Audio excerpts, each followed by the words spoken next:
Alright, I was talking with a friend recently, and he's someone who's been playing both HSR and Genshin off and on since they've been out. Recently, he started playing Genshin again after a few months break, and we were talking about what's new, the new regions since he stopped playing, and stuff like that. As the conversation went on, we started talking about the characters and how he felt that despite being gone for a few months, he was still able to clear all of the hard content with the units he had before he stopped playing. That conversation then turned to us talking about the difference between HSR and Genshin in terms of how their characters have scaled since the game has launched. He ended up asking me a question, which was, why has HSR scaled so much quicker than Genshin did? I thought about it for a little bit and came to a conclusion, so I'd like to talk about that. Before I tell you what my conclusion was, let me frame out my thought process for you and see if we can come to the same one.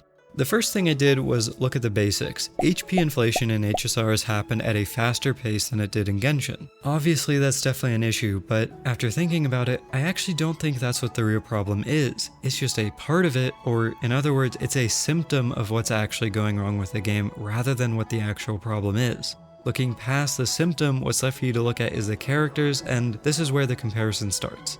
If I take a DPS from Genshin, let's say Chaska, what she does in combat is shoot a volley of bullets at the enemy, and those bullets sometimes get infused by whatever the elements of her party members are, like an electro bullet for an electro character, or an ice bullet for an ice character. While the bullets can target different units, there's no direct AoE, so even if you fire 6 bullets at 6 enemies, there's only 6 instances of damage directly from her, which makes her effectively a single target damage dealer. It can swirl, but that's not really something specific to Chaska, nor will the damage be super high as you don't build her for elemental mastery, which that scales off of. It's just something that she happens to benefit from as a bonus from it being a game mechanic, and that's it. There's nothing else she really does in combat. Now let's take the latest HSR DPS, Rappa. She covers multiple damage ranges like Blast and AoE. She also ignores toughness bars, which in Genshin terms would be sort of similar to ignoring part of their resistances. She gains bonuses whenever an enemy is broken, which would be like a Genshin character getting a bonus anytime a debuff is applied. She also has energy regeneration baked into her kit, and also interacts with the special mechanic of Super Break directly in her kit, which is sort of similar to an elemental reaction from Genshin. And if that wasn't enough, she also gains an extra turn after ulting.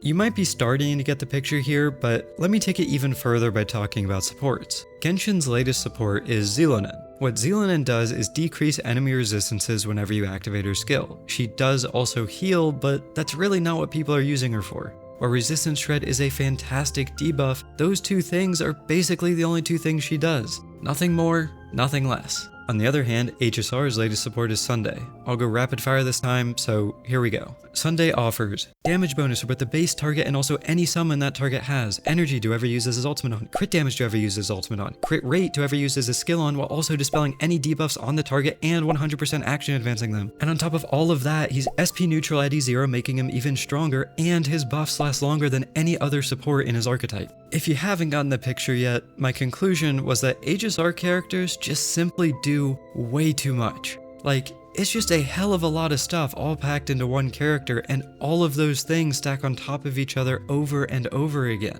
When you run multiple of those units, it just stacks even more. Def Shred, Res Pen, damage boost, attack boost, there's so many characters all doing tons of those different things, which creates a situation where if the next unit after them isn't doing even more than the last one did, then they just won't have a place in the meta. Meanwhile, if you look back at Genshin, Bennett, a launch character, is still the best unit to use for straight attack buffs for your team. For some reason, they never decided to make Bennett but better, and that's tamed pretty much any kind of hard power creep the game can really have. HSR, on the other hand, did that and has kept doing that, which in my opinion is causing the issues we see now. Like, you can see this when you take apart the kits of these units. Is there a reason that Ranmei needs to have break efficiency increase, damage boost, break delays, and on top of all of that, Res Pen from her ultimate? Does Rappa need the damage bonus from breaking enemies on top of having innate super break in her kit? Does Sunday need to boost crit rate and crit damage while also offering a damage boost and action advance to effectively 2 separate units at once? They're creating these units with each of their kits being more bloated than the last one was, but then for some reason they keep getting just a little bit more than they actually need. And all of that isn't even taking into account that characters in HSR seem to have their kits designed without taking their relic sets into account. In my opinion, Genshin does a pretty solid job of balancing a character's power budget between what they can do as an individual unit and then what they can do with a proper relic set. Like, any Anemo character in Genshin has a pretty sizable chunk of their value put behind how well they can use the Viridescent relic set, because that set offers resistance shred. Obviously, if a character can do that on their own like Zealonen can, then that's a bonus, but even situations like that are balanced by the fact that Zealonen can't even use the Viridescent set. This makes her not a direct upgrade to units like Sucrose or Kazuha that can use the Viridescent set, but just a side grade, or I guess a niche upgrade for Geo units. On the other hand, if you take one of the newest relic sets in HSR, which is literally built for Sunday, it gives even more crit damage to whoever he buffs on top of what he already gives as an individual unit. All this does is expand his power budget even further, or to put it more simply, if every unit has a formula for an effective power budget of how strong they can be, it really feels like Genshin factors in the unit's signature relic set into that formula, whereas HSR just doesn't. Like, these units are shipping with those extra abilities in their base kit that takes them past what most people would consider complete, but then on top of that, they have signature relic sets that takes that a step further.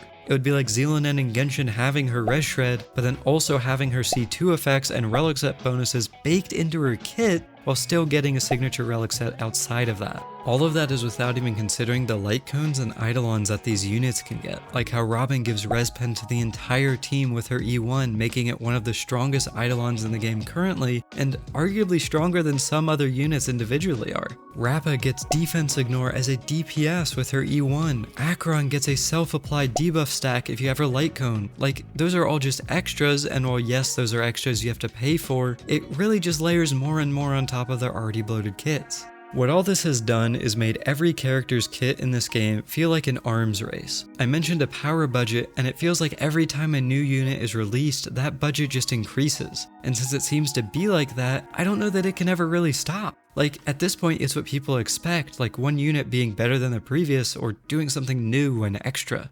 I guess I really just wanted to bring all this up because I've seen a lot of people discussing HP inflation, and again, while I see that as one part of the total issue, I really just don't see it as the whole. Character kits are bloated as hell at this point, and honestly, while I'm very excited for summons coming in the next patch, as I discussed in my previous video, I also somewhat worry that we're going to get into scenarios where a unit with a kit as bloated as Sunday will be buffing a unit with a kit as bloated as he is. This will definitely result in there being even more scaling than there has been, and that kind of stuff just honestly feels lazy in terms of adding difficulty. They're creating the problem of an arms race, balancing the game around that, and then causing players to pay up as a solution.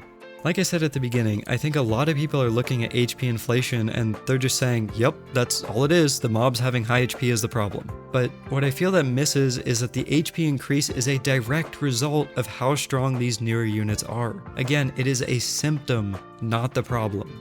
Going forward, I really feel like these characters need to be balanced around a real power budget. Like, if HP inflation just flat out stopped today, and this is the strongest units we get will ever be, then what that does is it puts an effective power ceiling on the game, which would result in power creep essentially stopping. If you have units that are all at an equal strength level, then that puts the burden on Hoyo to create other reasons for people to roll for characters. Putting that burden on Hoyo means that they would be incentivized to create more compelling stories or super cool animations for characters, or if you want to focus more on the game, creating more unique kits rather than releasing character A that is stronger than character B. It could also give Hoyo a reason to make relic sets tailored to characters, which could be the difference maker between each unit. Really, at the end of the day, I feel like the conversation that we need to be having isn't about the HP of the enemies, it's about the different things our characters can do and how bloated their kits and designs have gotten. I feel if Hoyo doesn't do anything about this, then both of these problems will continue to plague the community. But all that said, I do want to remain at least a little bit optimistic as we go into 3.0 that the new units and their summons will be designed while keeping a proper power budget in mind. What do you think about all this? Are characters getting stronger way too fast, and do you think that's an issue? Feel free to let me know down in the comments below. Anyway, that's my rant. As always, thank you very much for watching. Join my Discord link down below, and if you haven't already, maybe give my other videos a shot too.